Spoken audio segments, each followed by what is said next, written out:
It started out like any other night, or at least it should have. I had no idea that by the end of it, everything would be different. Sarah had texted me around 8:30, the same way she did every weekend before heading out with her friends. Girls' night, she called it, nothing out of the ordinary. She said she'd be back by midnight, a little later, if she was feeling the vibe. Normal, casual, safe. At least that's what I thought. I hadn't noticed the signs then. Maybe I was too wrapped up in my own little world. Maybe I didn't want to see it. The slight distance she'd been putting between us over the past few weeks. The little things, her glances at her phone, the way she sometimes seemed somewhere else when we were talking. The unspoken tension that wasn't quite there before. But we'd been together for nearly a year at that point, so I told myself not to read too much into it. We had space, she had friends, she had her own life. I trusted her, I had to. That night, I decided to take it easy. A little Netflix, some takeout, maybe even a workout. I wasn't even stressed about her being out. Girls' night, right? But as time passed, that nagging feeling crept in. A little voice in the back of my head that I couldn't shake. I texted her around 10:30, just a quick check-in. How's everything? No reply. Okay, I told myself. She's probably just busy with her friends, having a good time. Still, something about the silence felt off. Normally, if she was out with the girls, she'd send at least a short reply, something. I tried not to think about it, but it nagged at me. Around 11 o'clock, I texted her again. Everything good? Nothing. Now, I was starting to get that gnawing feeling deep in my stomach. The kind of gut instinct that's hard to ignore. I didn't want to jump to conclusions, but I also wasn't blind. There had been too many quiet moments lately, too many unspoken things.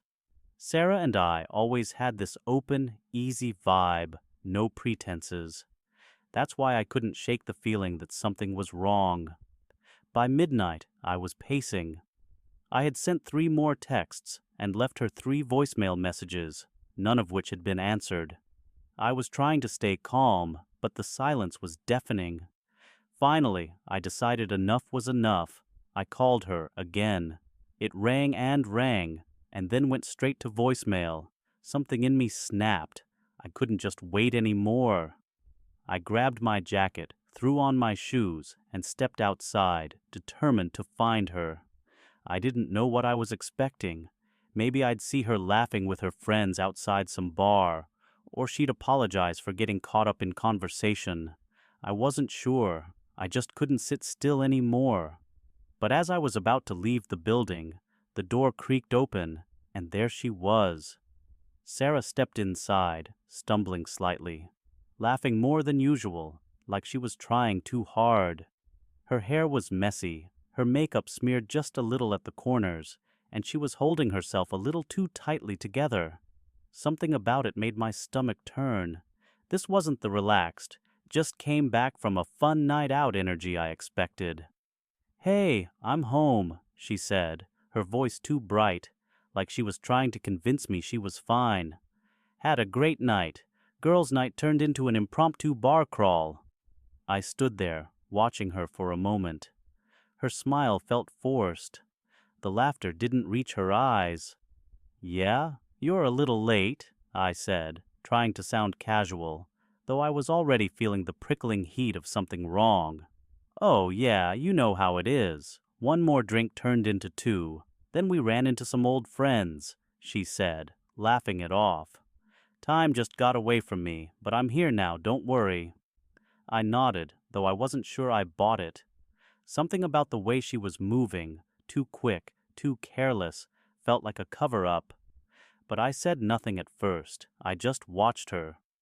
She tossed her jacket onto the couch and started pulling out her phone. Still no eye contact, no warmth. It was like we weren't even in the same room. I wanted to say something, but I kept quiet. Maybe I was wrong. Maybe I was overthinking it. But then I noticed it, the cologne. It wasn't hers. I stared at her. I couldn't even focus on anything else. I kept smelling it, strong, too sharp. the kind of cologne that wasn't a casual spritz. I couldn't hide my suspicion any longer. "Sarah," I said, trying to keep my voice calm. "What's that smell?" Her body tensed. She froze, just for a moment, before glancing down at her clothes and then quickly back at me. "What do you mean?" she said, her voice a little too high, a little too quick. "That cologne," I said again, now my voice harder. "It's not yours." She hesitated for a second before shaking her head. I don't know. I must have bumped into someone at the bar. Maybe their cologne rubbed off." I didn't buy it. "Sarah, this isn't just some random guy's cologne. It's all over you, strong. It's like you've been hugging someone." She took a half step back, and I could see her struggling to come up with an excuse. But I didn't want excuses. I needed the truth. "Who were you with?" I asked, my tone icy now. But before she could answer, I heard the door open behind her. Someone else had entered the apartment. The door swung open slowly, and my heart seemed to stop for a moment. It was him, Jason. I could see his silhouette in the doorway, framed by the dim light from the hallway. His confidence was obvious, even from across the room. He walked in without hesitation, like he was completely comfortable in my space, in my home. I was still standing there, staring at Sarah. She looked back at me, eyes wide, caught between guilt and disbelief. She hadn't said a word, and I could feel the silence hanging between us like a heavy fog.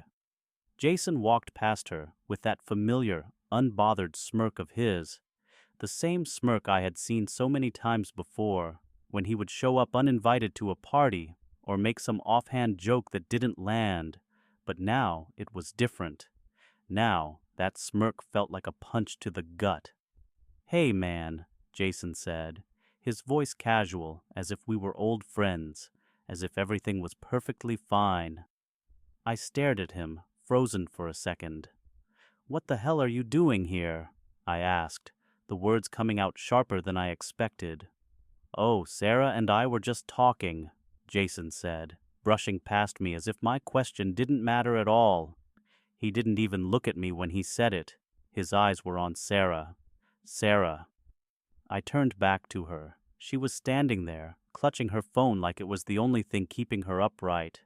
But she didn't look at me, not really. She was looking at the floor, at the space between us, avoiding my gaze like she was trying to disappear. I felt the anger start to rise in my chest, tightening around my ribs. My throat was dry, but I managed to speak through the lump forming in it. "Sarah, what the fuck is going on?" She looked up then, eyes wide, like she had just realized the full weight of the situation. She opened her mouth like she was about to say something, but no words came. She closed it again. I wasn't asking for excuses anymore. I didn't care about her reasons. I didn't care how many drinks she had. I didn't care about her fucking friends or the bullshit stories she might try to spin. The silence stretched, thick and suffocating, and then I heard her voice. "I didn't mean for this to happen," she said, almost too quietly. I took a step forward, my body stiff with anger. "You didn't mean for this to happen? What the hell does that mean?" She flinched at my words, but Jason spoke up before she could answer. "Hey man, calm down," Jason said, finally turning to face me. He gave me a look, like he was almost enjoying the chaos. "It's not a big deal, just relax." "Not a big deal?" I nearly laughed, but there was no humor in it. "Not a big deal?" I repeated, louder this time. "You're in my fucking house with my girlfriend, and you're telling me it's not a big deal?" Sarah looked between the two of us, her expression flickering between guilt and defensiveness, like she didn't know what to say or who to side with. "It was a mistake," she said, her voice trembling. "I'm so sorry. I don't know what happened. But she didn't finish. She didn't need to. I could see it now. I could see the way she was trying to protect herself. She was trying to soften the blow, to make it sound less awful than it was. But it didn't matter. I could see through it. I saw the truth in her eyes, even if she couldn't admit it. I couldn't just stand there and let them continue to play this game. "Don't lie to me, Sarah," I snapped. "Who else is there? Who else was there tonight?" Jason seemed to take it as a challenge.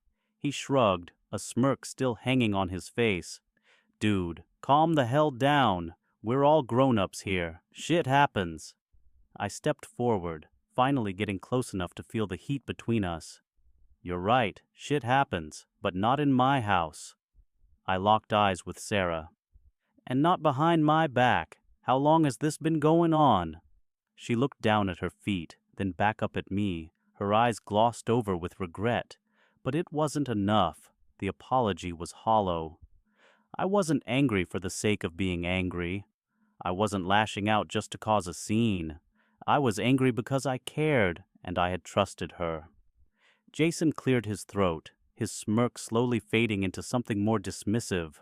"Look, this is pointless, man," he said, like I was the one being unreasonable. "It's done. She's here. We're here. It's no big deal. Just move on." I couldn't even process what he was saying anymore. The words were coming at me too fast. "No big deal?" I asked, finally turning my full attention on him. "You think this is just some game? You fucked my girlfriend, and you think this is a joke?" "Hey, keep your voice down," Jason said, backing up a step. "I'm not the one who's fucked up here." That was it. That was the last straw. I didn't want to hit him. I didn't want to make this more physical than it already was. But the rage boiling in my veins felt like it was about to burst. I took a deep breath, stepped back, and then, with one last glance at Sarah, I walked out. I didn't look at either of them as I headed to the door. I didn't need to hear anything more. I didn't need an explanation, not from either of them. I had gotten everything I needed. I slammed the door behind me as I left. The cold air hit me like a slap to the face, but I didn't feel it. I didn't feel anything. I just kept walking, like I was walking away from the life I thought I knew, from the trust I had built, from the future I thought we were building together. The night air was cold, sharp against my skin. I didn't know where I was walking, and I didn't care. The weight of the world was pressing down on me, but all I could feel was the rush of anger and confusion swirling in my head. Sarah, Jason, that goddamn cologne. I didn't know how long I walked, maybe an hour, maybe more. My feet led me through streets I didn't recognize, and I didn't bother checking my phone for messages. What was the point? I wasn't going back. Not yet. Not until I had some space to breathe, to think, to calm down. But even in the silence, I couldn't escape the nagging thoughts that kept circling back. How long had it been going on? Was this the first time? Was I just blind, or had I been ignoring the signs all along? Maybe it was a one-time thing. Maybe they just fucked up in the heat of the moment. Maybe Sarah had gotten drunk and made a mistake. But even as those thoughts crossed my mind, I knew better. There was no one-time thing about it. No way this was just some fluke. It didn't make sense. Not the way she looked at him, not the way he walked through my door like he owned the place. Eventually, I found myself outside a bar, some hole-in-the-wall place I'd been to a few times before. It wasn't exactly comforting, but it felt like the right kind of numb. I didn't go in, I just stood there for a while, staring at the neon lights reflecting off the wet pavement, trying to sort through everything in my head. The thoughts wouldn't stop. The betrayal was eating me alive. I tried to rationalize it. Maybe it was something about me. Maybe I wasn't enough. Maybe she wasn't getting what she needed. I'd always told myself I wasn't perfect, but this was something else. This was gut-wrenching. This was the kind of hurt that broke you, but left you standing there, broken, trying to make sense of it all. I pulled out my phone and stared at it. I was tempted to text Sarah, to ask her what the hell had happened, but I knew it wouldn't matter. She'd probably just give me the same bullshit excuses. "I'm sorry. It was a mistake. It didn't mean anything." It all felt so empty, so fucking hollow. Nothing she said could fix this. Nothing could undo what had already been done. but I still needed answers. The rage wasn't enough anymore. I needed to know why. What had been going through her head when she made the decision to let Jason touch her, kiss her, fuck her, whatever the hell they did. What was she thinking? I hit her number on the screen. The phone rang once, twice. I was ready for voicemail, but then it clicked, and I heard her voice, sounding almost like she was on the verge of tears. Hello? My stomach dropped. It felt like the ground had disappeared from under me. Sarah, I said, barely recognizing my own voice. Where the hell are you? There was a long pause on the other end, and then she whispered, I'm sorry. That simple, pathetic apology set off a wave of something I couldn't even describe. It wasn't just anger. It wasn't just sadness. It was this cocktail of everything hitting me all at once. The betrayal, the broken trust, the fucking pain of knowing that the person you loved had chosen someone else, that she had chosen this, chosen to hurt me. You're sorry, I spat.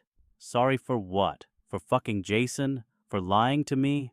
Or are you sorry that you got caught?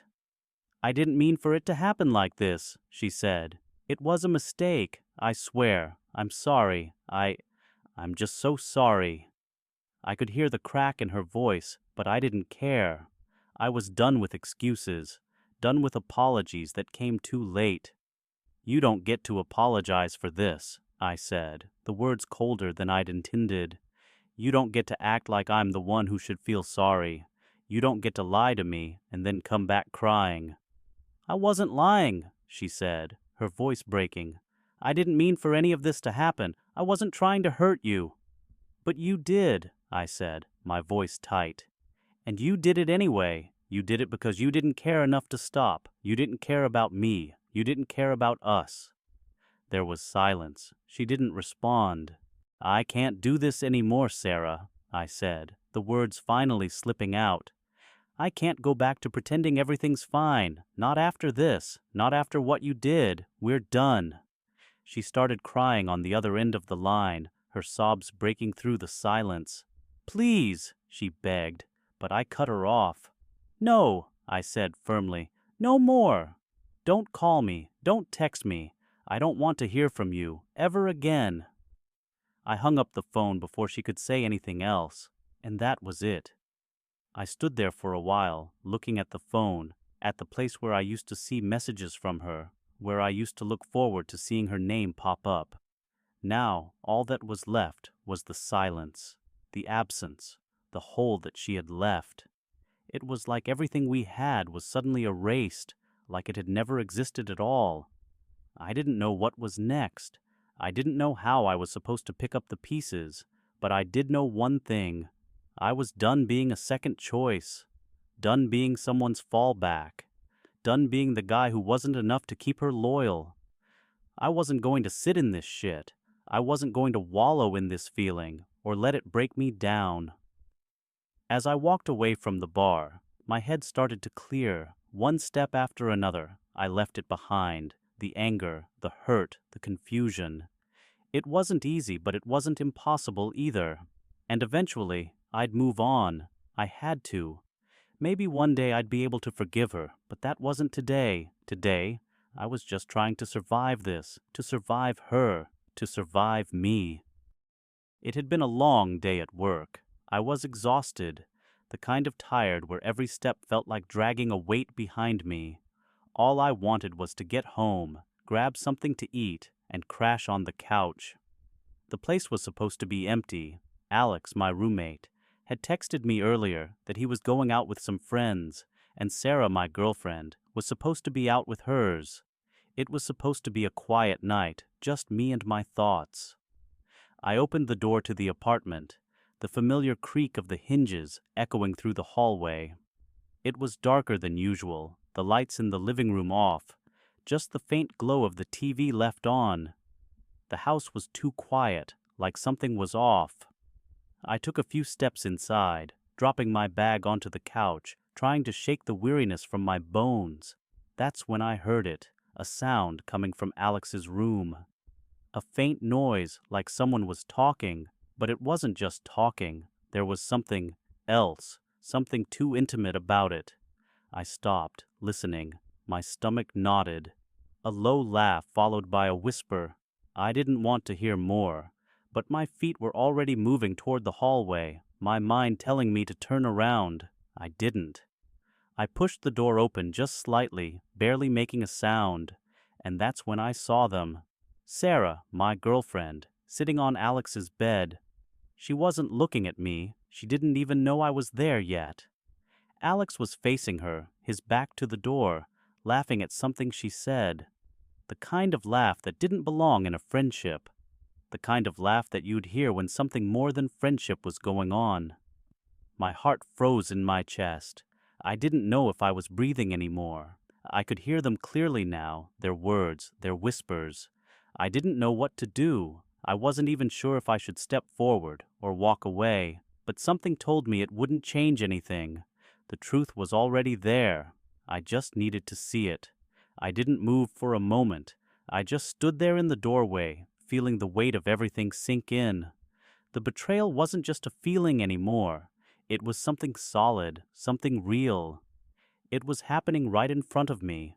The world felt smaller, the air thinner. I barely registered the sounds coming from the room, Sarah's voice, Alex's laughter. But the moment I stepped forward, it was like everything snapped back into place. "Sarah," I said, my voice cold, flat. It felt like someone else's voice, like it wasn't even mine. She turned, her face going pale. She was caught. She knew it. Alex, on the other hand, froze, not sure what to do. His eyes went wide, and I saw something: regret, fear, number. He wasn't afraid. He was guilty, but not sorry. He was trying to figure out what to say, but I didn't give him a chance. "What the hell is going on?" I asked, my voice steady but trembling with the weight of the question. Sarah's eyes shifted toward Alex, then back to me. She opened her mouth, but the words didn't come out right away. She was struggling. What could she possibly say to explain this? She began, but her words hung in the air. She couldn't even finish the sentence. She didn't need to. The silence was louder than anything she could have said. Alex cleared his throat, standing up quickly like he was trying to salvage some shred of dignity. "Look, man, this isn't what it looks like," he said, his voice shaking, but not in the way I expected. It wasn't fear. It was defensiveness, as if he thought I should just understand. "We didn't plan this. It just happened." I took a step forward, my fists clenching. "You're telling me this just happened?" I said, stepping into the room. "She's in your bed, Alex. You're in my house. How the hell is this a mistake?" "I didn't mean for this to go down like this," Sarah said, her voice trembling now. She had no idea what to say, no idea how to explain herself. She was caught, and we both knew it. Alex's face twisted. "You don't get it, man," he said, taking a few steps toward me. This wasn't supposed to go like this." I was done listening. There were no excuses that could make this better, no explanations that could change anything. "No," I said. "You know what? I don't need to hear this, not from you, and definitely not from her." They both stood there, quiet now, like they were waiting for something. Waiting for me to be the bigger person, to somehow make it okay again. But I couldn't. I wasn't going to. I turned around, walked out the door, and slammed it behind me. I didn't know where I was going. The streets were dark, and the wind cut through my jacket, but I didn't feel it. I couldn't feel anything except that damn knot in my chest. I couldn't get the image of Sarah, my girlfriend, on Alex's bed out of my head. The laughter, the way they looked at each other, like they'd done it 100 times before. I pulled out my phone, my hands shaking, and stared at it for a few seconds before I hit her contact. The call rang, and I almost didn't want to hear it. When she picked up, I could hear the hesitation in her voice. "Hello? Where are you?" I asked, my voice cold. I could feel the anger bubbling up again, but it wasn't just anger. It was betrayal. It was pain. It was the realization that I had been living a lie. I'm at the apartment, she said, her voice small now. I'm sorry. Please just let me explain. You don't get to explain anything, I said, cutting her off. You don't get to say sorry. You don't get to pretend like it's okay. You fucked him, Sarah. You fucked my roommate in my house. And I'm supposed to just forget it? There was a long pause. I could hear her breathing on the other end of the line, but I didn't care. I didn't want to hear it. The betrayal stung too deep. She started again, but I wasn't listening anymore. You're done, I said. I'm done. Don't call me, don't text me, don't even try. I hung up before she could say anything else. It wasn't the closure I wanted. It wasn't the closure I deserved. But it was enough. I wasn't going to stick around and let them drag me through this mess any longer. I didn't know what came next, but I knew I couldn't go back. Not to her, not to him, not to that.